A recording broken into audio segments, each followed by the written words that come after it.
I had gradual hearing loss. I started noticing it in 9th grade, and it got progressively worse. And along the way, I was playing guitar, writing some songs. He had a band and used to be very active and very social and outgoing, and I remember him starting to have to pull back on that. After I was married, it just started to get worse. So I essentially went into a bubble. We'd all get together for family get-togethers, and he was having a harder and harder time keeping up. You know, he'd come in the house and try to listen to some of the jokes and participate, and he would do his best. But by the end of the day or the evening, he'd be on the couch kind of hanging out by himself and falling asleep, and that would be the end of gym for the night. He was getting to the point where he thought that people were always yelling at him. So he really became almost like a shell of what he used to be like when I was a child.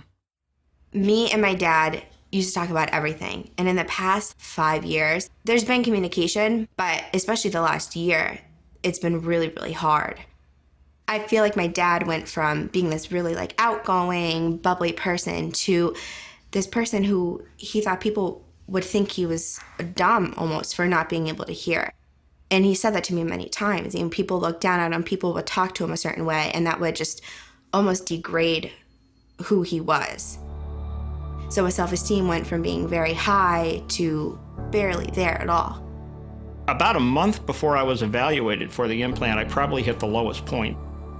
I just felt like I was in a black place. That's what it was going to be like for the rest of my life. I went to see my family doctor about something unrelated, and he noticed just in that 6 months how profound my hearing loss had become. And he said, "Have you considered a cochlear implant?" And years earlier, when the technology was young, I'd been told, well, you know, you're really not going to be a candidate for it. So he put me through this big battery of tests. And at the end, when he came to give me the results, and he said, "We want to do this year first." I said, "When?" Sometime in the fall, sometime later. And his question back to me was, "How long do you want to keep not hearing?" My dad's biggest concern about the surgery was that he was going to get it and it wasn't going to work. And I was one of those people that was like, you should like try it. I mean, what's there to lose? We did the surgery in August of 2009. And the surgery went very well. And after 30 days, I went down to have it activated, expecting to hear something, but I didn't know what.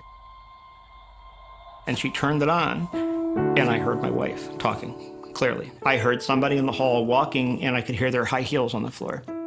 I was hearing all this, and it was overwhelming. I actually stopped them and said, "I need a minute. I need to collect myself. This is more than I expected." He came up to visit me at school later that night, and I'm sick as a dog. I'm hoarse. You can barely hear me. And I said, "Hi, Dad." And he goes, "Hello, Courtney." And I was like, "Are you really able to hear me?" He's like, "Yes, I am really able to hear you." I'm able to have a conversation with my dad for the first time in years. I was just amazed.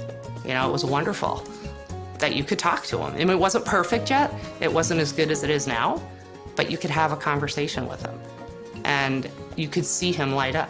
The realization was that this is what I'm hearing now, and I'm just at the beginning. I'm just at the beginning, and it was only going to get better. When I realized at last that I was going to be able to hear music again, not just beats or drums, but I could actually hear melody. I could hear guitar riffs and things that I hadn't heard in years and years and years and years. It was like getting a gift. And then they decided to do the left ear. It was a different experience when they turned it on. It sounded like wind chimes. And by the time we ended the session, the wind chimes had become voices, and I realized that I was actually hearing. But it improved dramatically, and in fact, it seems to have caught up with the other ear almost completely. Do you need more vegetables? Yeah, I could definitely use some. Okay. Do you have the seasoning mix over there for him? It's supposed to go on top. I just need a little bit of it. Okay. What the heck? Little orange. Now he's back, 100% back. It's like the cooking channel. Little orange!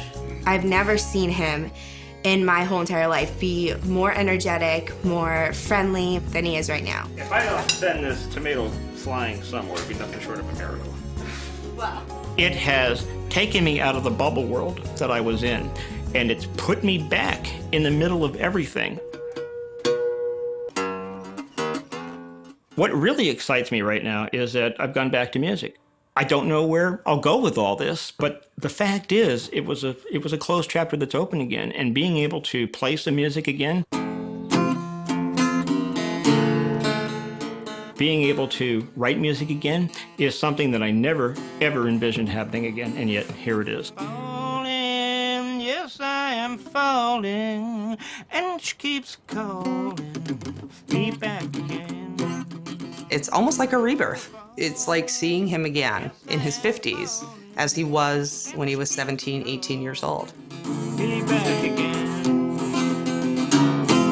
I've seen him in a year, go from a guy, again, that was quiet, reserved, kind of given up on participating to, who goes 3-4 months later and jumps into a political campaign? 3 weeks or so before. 30 years. Closer to the election. Some years back, I got involved with a local political committee here, and at that time, my hearing loss was already severe. And I took basically the role as a treasurer because I felt that, well, I could never run for office. That's not thinkable. And what about some signs? Yeah, the signs will be later. With the implant, suddenly, the meetings were something I could participate in. I think Plains 3 was one of the top ones this past election cycle. So you want to hit those early where you're going to the undecideds closer to the election. It came to my attention that the person who holds office of state representative in my district was going to run unopposed. And the next day, I got in touch with the executive director of the local GOP and said, I'm going to do it. If you had asked me a year ago who might be running for this seat, I wouldn't have thought of Jim O'Meara. But now I think he's a wonderful candidate. I've seen them smaller. I don't like them smaller because what tends to happen is they fall over. They're hard to read. You want something people can see. He's so intelligent. He has such a great sense of humor. He has a wonderful attitude. He's the person that I always thought he was in there. But now I think he knows. Hi, how are you? My name is Jimmy O'Meara. I'm running for state representative. Now I'm knocking on the doors of total strangers and talking to them and listening to them and actually enjoying it. I know you probably got a lot going on, but I just have a simple question for you. What's most important to you? Probably jobs in the area. It's something that absolutely could not have happened without the implant. Hey, hold on. I got him right in front of me. One of the most important things day to day about having my implants is that it's let me reconnect to people at work. All right, have Ronnie send that up to me sometime in the afternoon. When I lost all my hearing, they stood by me. But I don't feel that they were getting their best effort from me because there were things I couldn't do. Hello, Nancy. How's things out west? Oh, very well. We have just 3 quick items on the agenda first. Now, if it's a conference call, hey, Jim, can you hop on the conference call? Sure, I can, no problem. How about on your end, Nancy? Any issues? No, none so far. I think there are days that people forget that I'm deaf now. I was given Freedom implants, but I've moved up to Nucleus 5 processors. One of the great benefits of the Nucleus 5 is the remote, because the remote enables me to quickly change the sound settings from program to program. If I'm in a conference call situation, I can quickly make changes. I can increase my volume if I need to, but usually I just need to increase the sensitivity, and it will bring out the voice of the person on the telephone a lot better. Oh, no problem. I will do that. I appreciate it. Okay.